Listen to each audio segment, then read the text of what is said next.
তারিণী খুড়োর আরও একটি জমাট গল্প নিয়ে টিম গপ্পসপ্প আজকে হাজির। নরিশ সাহেবের প্রেতাত্মার সাথে যোগ স্থাপনের ঘটনা নিয়ে সাজানো নরিশ সাহেবের বাংলো। সত্যজিৎ রায়ের এই গল্পটি আমাদের আজকের নিবেদন। চলুন শুরু করা যাক।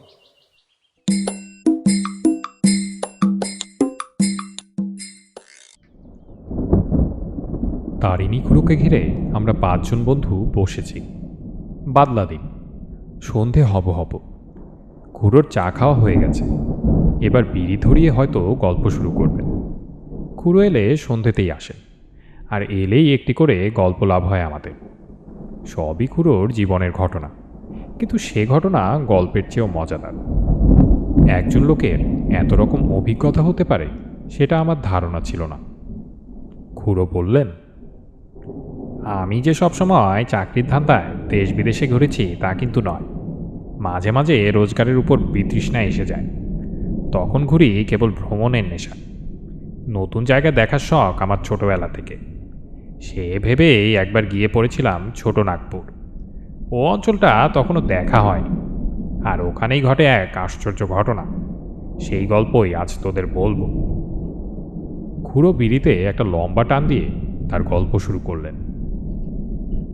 তখন আমি হাজারিবাগে একটা হোটেলে আছি, নাম ডিলাক্স হোটেল, কিন্তু ব্যবস্থা চলনসইয়ের বেশি নয়।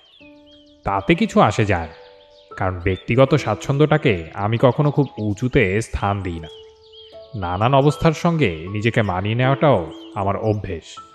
হাজারিবাগে কাউকে চিনি না, সেটা আরও ভালো লাগছে, কারণ মাঝে মাঝে একটা অবস্থা আসে যখন প্যাচাল পারতে একদম ভালো লাগে না। চুপচাপ একা একা বিছানায় শুয়ে কল্পনা স্রোতে নিজেকে ভাসিয়ে দিতে ইচ্ছে করে। তবে এটাও ঠিক যে ভারতবর্ষে এমন জায়গা নেই যেখানে বাঙালি নেই। বিশেষ করে হাজারিবাগে তো বিস্তর বাঙালি। তাদের মধ্যে এক আধজনের সঙ্গে আলাপ হয়ে যাবে তাতে আর আশ্চর্য কি। যার সঙ্গে প্রথমে আলাপ হলো তার নাম অর্ধেন্দু বসু। ইনি ইতিহাসের লোক। পাবনার একটা জমিদার বংশ হালদার বংশ নিয়ে পড়াশোনা করছেন। ইচ্ছে আছে বই লেখার। এই বংশে নাকি অনেক বাঘা বাঘা চরিত্রের পরিচয় মেলে। এদেরই এক আদিপুরুষ নাম রামগতি হালদার। রামমোহনের নাকি খুব কাছের লোক ছিলেন। তাছাড়া এরপরেও বেশ কিছু সমাজ সংস্কারক নির্ভীক চরিত্রের পরিচয় নাকি এ বংশে মেলে। আমি ভদ্রলোককে জিজ্ঞেস করলাম, এই পরিবার সম্বন্ধে লিখতে আপনার হাজারিবাগ আসতে হলো কেন? ভদ্রলোক বললেন, ঊনবিংশ শতাব্দীর মাঝামাঝি এই পরিবারের একজন নাকি হাজারিবাগে একটা বাড়ি করে। সেটি ছুটি কাটানোর জন্য না অন্য কোনো কারণে, সেটা এখনো বুঝতে পারিনি। এই বিশেষ ব্যক্তিটির নাম ছিল মহেশ হালদার। এই মহেশ হালদার অবধি আমি হালদার বংশের ইতিহাস পাচ্ছি, যদিও এর সম্বন্ধে অনেক কিছু জানতে বাকি আছে।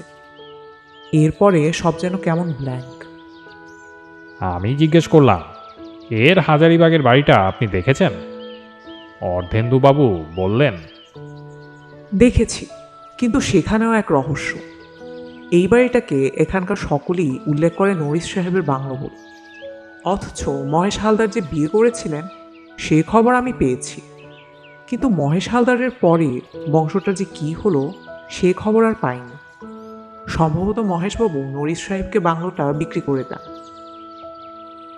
কলকাতায় তাদের আর বংশধর নেই? আমি জিজ্ঞেস করলাম।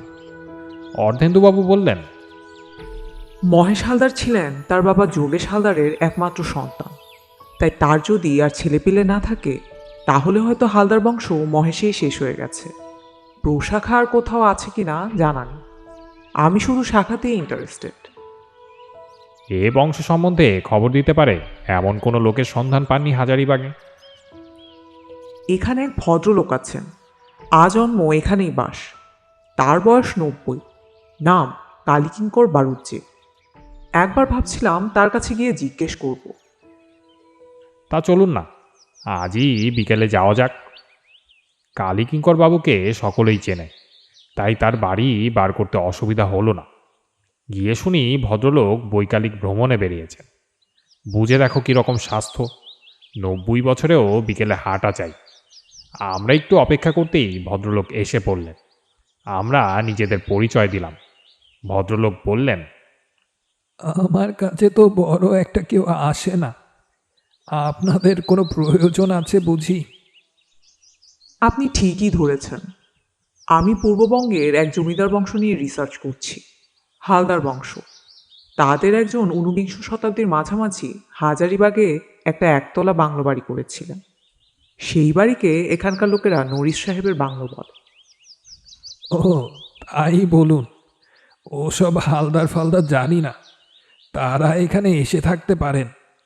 আমার যখন 7 কি 8 বছর বয়স, তখন আমি নরিশ সাহেবকে দেখেছি ঘোড়ায় চড়ে বেড়াতে যেতে। আমায় দেখে মাথা হেট করে গুড আফটারনুন বলতেন। তবে তার শেষটা জানেন তো? আমরা দুজনেই মাথা নেড়ে বললাম জানি না। ভদ্রলোক আত্মহত্যা করেন। কারণ জানা যায়নি। লোকে বলে বাড়িটা নাকি হানা বাড়ি। সাহেবের ভূত দেখা যায় এখনো। আমি অবশ্য দেখিনি। খুব জবরদস্ত সাহেব ছিলেন নরিশ সাহেব। তা বাড়িটা কোথায় গেলে দেখতে পাওয়া যায় বলতে পারেন? বাড়ি তো এই কাছেই। কালীকিঙ্কর বাবু আমাদের রাস্তা বাতলে দিলেন। আমরা দুজনে তাকে ধন্যবাদ জানিয়ে উঠে পড়লাম। রাস্তায় বেরিয়ে এসে অর্ধেন্দুবাবুকে বললাম, আপনি এতদিন সে বাড়ি দেখেননি? ভদ্রলোক বললেন, দেখেছি বই কি, কিন্তু লোকে ঠিক বলছে কি না একবার যাচাই করে নিলাম। ইনি যা বলবেন সে তো আর ভুল বলবেন না। আমারও যে বাড়িটা দেখার কৌতূহল হচ্ছে। আসুন না, দেখিয়ে দিচ্ছি। মাথায় টালি বসানো ঢালু ছাতওয়ালা বাড়ি, বাংলোই বলা চলে। যেমন হাজারিবাগে আরও দেখা যায়। টালির অধিকাংশই অবশ্য খসে গিয়ে ছাদ ফাঁক হয়ে গেছে। চারদিকে পাঁচিল দিয়ে ঘেরা 4-5 বিঘে জমির উপর জীর্ণ অবস্থায় দাঁড়িয়ে আছে বাংলোটা। কেউ থাকে না। শেষ কবে ছিল তাও কেউ বলতে পারে না। আমি অর্ধেন্দুবাবুকে বললাম, আপনার হালদার বংশের কথা জানি না, কিন্তু এই নরিশ সাহেবকে নিয়ে আমার বিলক্ষণ কৌতূহল হচ্ছে। আর সত্যিই বলতে কি, এই সাহেবের প্রেতাত্মার সঙ্গে যদি যোগ স্থাপন করা যায়, তাহলে তো মশাই মহেশ হালদার সম্বন্ধে কিছু তথ্যও পেতে পারেন, তাই নয় কি? তা অবশ্য ঠিক। কথাটা খুব জোরের সঙ্গে বললেন না অর্ধেন্দুবাবু। বুঝলাম তিনি সাহেবের প্রেতাত্মার সঙ্গে যোগ স্থাপনের ব্যাপারে খুব একটা উৎসাহ বোধ করছেন না। আমি না হয় ভূতকে তোয়াক্কা করি না, কিন্তু সবাই তো সেরকম নয়। 2 দিন পেরিয়ে গেল। 3 দিনের দিন আমি অর্ধেন্দুবাবুকে বললাম, এইভাবে হাত পা গুটিয়ে বসে থেকে আপনার কী লাভ আছে? আসুন, একটা কিছু করা যাক। না হয় বাংলোটায় একটা রাত কাটিয়ে আসা যাক। অর্ধেন্দুবাবু একটু চুপ করে থেকে বললেন, এখানে বাঙালিদের একটা আড্ডা আছে, শশী ডাক্তারের বাড়ি। আমি কাল সেখানে গিয়েছিলাম। তারা বলল, নরিশ সাহেবের বাংলোকে হানাবাড়ি বলা হলেও এখনো পর্যন্ত কেউ কোনো ভূতের সাক্ষাৎ পায়নি। তবে ওই আড্ডাটি উৎপলবাবু বলে এক নিরীহ গোছের ভদ্রলোক ছিলেন। তিনি নাকি খুব ভালো মিডিয়াম, অর্থাৎ তার মধ্যে দিয়ে ভূতের আবির্ভাব ঘটেছে নাকি অনেকবার। ভদ্রলোক একটা বিশেষ অবস্থায় এলে তার গলা থেকে নাকি ভূতের গলায় কথা বেরোয়, আর তখন নাকি ভূতের সঙ্গে কথাবার্তা বলা চলে। অন্ধকার ঘরে তেপায়ের টেবিলের উপর হাত রেখে নাকি ব্যাপারটা করতে হয়, কিঞ্চিত সময় সাপেক্ষ। আমি বললাম, দেখুন কীরকম যোগাযোগ। এই মিডিয়াম পাওয়া কিন্তু সহজ ব্যাপার নয়। আপনি এই উৎপলবাবুকে বলুন, আমরা কাল রাত্রেই বসছি। তেপায়া টেবিল জোগাড় করতে পারবেন? আমার হোটেলের ঘরেই একটা আছে। তাহলে তো কথাই নেই। আসুন, লেগে পড়া যাক। অর্ধেন্দুবাবু শশী ডাক্তারের আড্ডায় নিয়ে গিয়ে আমার সঙ্গে উৎপলবাবুর আলাপ করিয়ে দিলেন।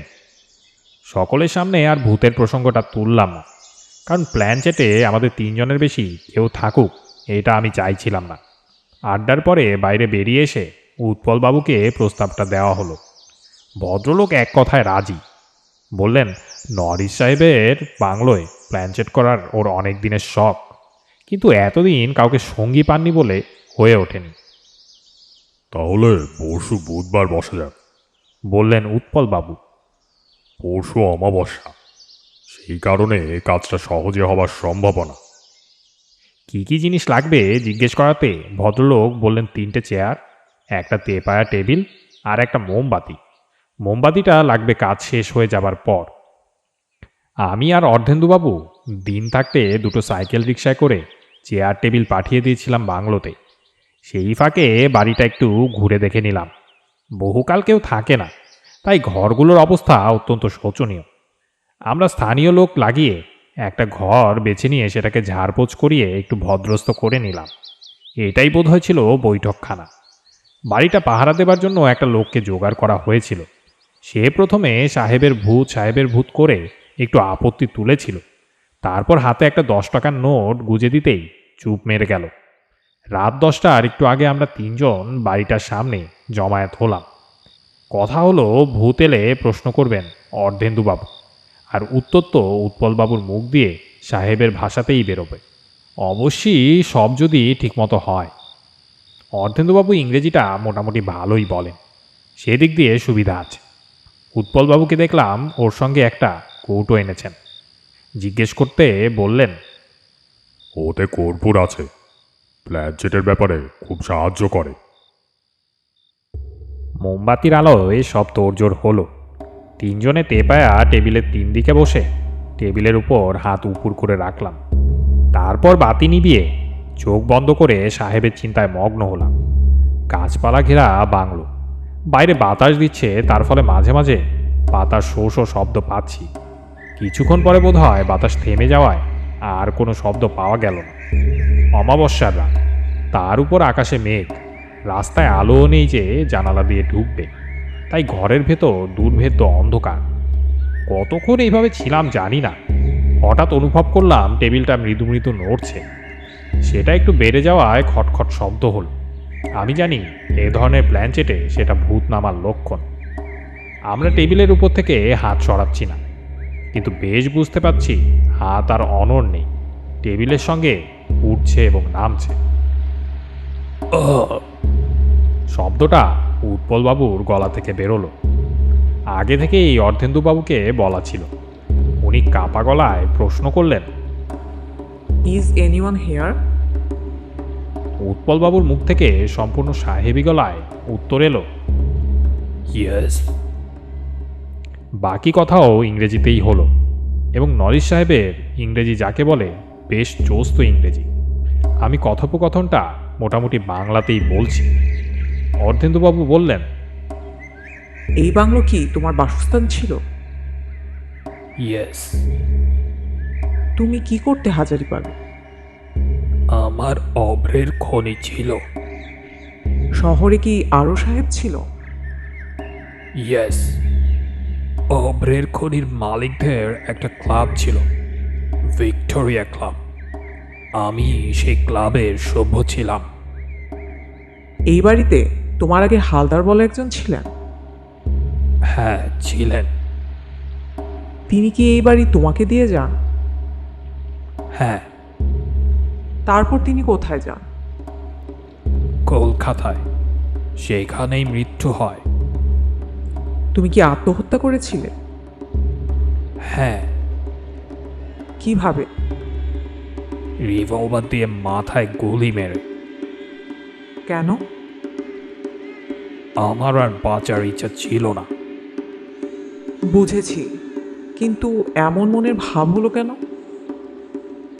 আজ এই পর্যন্তই থাক, বড় ক্লান্ত লাগছে। বুঝতে পারলাম উৎপলবাবুর আসলেই ক্লান্ত লাগছে। আমি লাইটার দিয়ে মোমবাতিটা জ্বালিয়ে দিলাম। উৎপলবাবুর মাথা হেঁট হয়ে বুকের উপর নুইয়ে পড়েছে। কাঁধ ধরে ঝাঁকুনি দিতে তার জ্ঞান আবার ফিরে এলো। মাথাটা ঝাড়া দিয়ে হঠাৎ নিজের গলায় প্রশ্ন করলেন, কেমন হলো? খুব ভালো। বোঝাই যাচ্ছে মহেশ হালদার এখানকার পাট উঠিয়ে দিয়ে বাংলোটা নরিসকে বিক্রি করে কলকাতা চলে যান, আর সেখানেই তার মৃত্যু হয়। অর্থাৎ যতদূর মনে হয় হালদার বংশের ওখানেই শেষ। অনেক ধন্যবাদ উৎপলবাবু। আমার কিন্তু মনে একটা খটকা লেগেছে, যেটা আমাকে ভাবিয়ে তুলল। নরিশ সাহেবের মৃত্যুর কারণটা ঠিক পরিষ্কার হলো না। আমার এখন হালদারের চেয়ে নরিসের উপরেই ঝোঁকটা বেশি। অবশ্যই উৎপলবাবুকে যা যা প্রশ্ন করা হয়েছে তার উত্তর তিনি ঠিকভাবেই দিয়েছেন। আমি রাত্রিরে অনেকক্ষণ ধরে এই ব্যাপারটা নিয়ে ভাবলাম। তারপর সকালে উঠে অর্ধেন্দুবাবুর হোটেলে গিয়ে সোজাসুজি বললাম, আমি আরেকবার প্ল্যান সেট করতে চাই এবং এবার প্রশ্নগুলি আমি করব। অর্ধেন্দুবাবু বললেন, আমার আপত্তি নেই, তবে আপনি হালদার বংশ সম্বন্ধে আর কি নতুন তথ্য জানার আশা করছেন তা জানি না। আমি বললাম, সত্যি বলতে কি, আমি নরিসের সম্পর্কে আরও কিছু জানতে চাই। লোকটাকে বেশ ইন্টারেস্টিং বলে মনে হল। উৎপলবাবু আমাদের প্রস্তাবে রাজি হয়ে গেলেন। আমরা আবার 10টার সময় সাহেবের বাংলোতে জমায়েত হলাম। আমি উৎপলবাবুকে ঠাট্টা করে বললাম, আজ তো অমাবস্যা নয়, প্ল্যান সেট ঠিকমতো হবে তো? উৎপলবাবু বললেন, মনে তো হয় এ ভদ্রলোকে রাতটা বেশ সহজেই ধরা দেয়। অর্ধেন্দুবাবু বললেন, আমি সবই বরদাস্ত করতে পারি, কিন্তু আপনার গলা দিয়ে যখন অন্য লোকের স্বর বেরোয় তখন মেরুদণ্ডটা কেমন যেন শিরশির করে ওঠে। আমরা 10:15টার মধ্যে তৈরি হয়ে নিলাম। 15 মিনিটের মধ্যে টেবিল নড়া আর উৎপলবাবুর গলা থেকে শব্দ শুনে বুঝলাম যে প্রেতাত্মা হাজির। এবার আমি প্রশ্ন করলাম, ইজ এনিবডি হিয়ার? নরিসের কণ্ঠে উত্তর এলো, yes, are you mister Norris? Yes. Mister Norris, তোমাকে দুবার বিরক্ত করার জন্য ক্ষমা চাইছি, কিন্তু কাল একটা প্রশ্নে ঠিক জবাব মেলেনি, তাই আবার তোমাকে ডাকলাম। কি প্রশ্ন? তোমার জীবনের উপর এতটা বিতৃষ্ণা এলো কেন যে আত্মহত্যা করলে? একটুক্ষণ কোনো কথা নেই, তারপর ইংরেজিতে উত্তর এলো, আমাকে প্রচণ্ডভাবে অপমান করা হয়েছিল। কে করেছিল অপমান? Major Thomson. ঘটনাটা কোথায় হয়? আমাদের ক্লাবে। কিন্তু অপমানের কারণটা কি? তাহলে তো অনেক কথা বলতে হয়। বলুন, আমরা শুনতেই এসেছি। আমি এক বেয়ারাকে একদিন হিন্দিতে একটা কথা বলেছিলাম, সেটা মেজর থমসন শুনে ফেলেছিলেন। তাতে কি হলো? তাতে তিনি বুঝে ফেলেছিলেন আমি সাহেব নই। আপনি সাহেব নন? না, তবে আমার চেহারায় সাহেবের সঙ্গে কোনো পার্থক্য ছিল না। আমার চুল ছিল কটা, চোখ নীল, আর গায়ের রং সাহেবদের মতো ফর্সা। আমি মিশনারি স্কুলে পাদ্রীদের কাছে ইংরেজি শিখেছিলাম। সেই ইংরেজি শুনে আমার চেহারা দেখে কারুর বোঝার সাধ্য ছিল না যে আমি সাহেব নই। আমাদের ক্লাবে ভারতীয়দের প্রবেশ নিষিদ্ধ ছিল, কিন্তু আমি নরিস নাম দিয়ে ক্লাবে ঢুকতে পেরেছিলাম। এই ক্লাবে আমি 3.5 বছর মেম্বার ছিলাম। তারপর টমসনের কাছে ধরা পড়ে গেলাম। সেই সকলের সামনে আমাকে নেটিভ বলেই ক্লাব থেকে লাথি দিয়ে বের করে দেয়। আসলে তুমি কি ছিলে? আমি ছিলাম বাঙালি। আমার নাম নরেশ, নরেশ থেকে নরিস। আমি হঠাৎ যেন চোখের সামনে একটা আলো দেখতে পেলাম। বললাম, তুমি কি মহেশ হালদারের কোনো আত্মীয় ছিলে? আমি ছিলাম মহেশ হালদারের একমাত্র ছেলে। বাবা তার অব্রের খনির ভার আমার উপর দিয়ে কলকাতায় চলে যান। সেইখানেই তার মৃত্যু হয়। আমি বিয়ে করিনি। আমি হালদার বংশের শেষ প্রতিনিধি। বাকি কথাটা নরেশ বাংলাতেই বললেন। আজ তাহলে আমি আসি, কারণ এ ধরনের কথোপকথন আমার পক্ষে বড় ক্লান্তিকর। আপনাকে অশেষ ধন্যবাদ। আমারও হালকা লাগছে। একদিন পর বাংলা বলে আরাম পাচ্ছি। আর সাহেব সেজে কি যে ভুল করেছিলাম সেটা নতুন করে বুঝতে পেরেছি। মোমবাতি জ্বালিয়ে দিলাম। এখন আর আমার মনে কোনো খটকা রইল না। আর অর্ধেন্দুবাবুর হালদার বংশের ইতিহাসে শেষ পর্ব শেষ হলো। তবে এটাও বুঝতে পারলাম যে উৎপলবাবুকে না পেলে মিস্টার নরিসের রহস্যই থেকে যেত।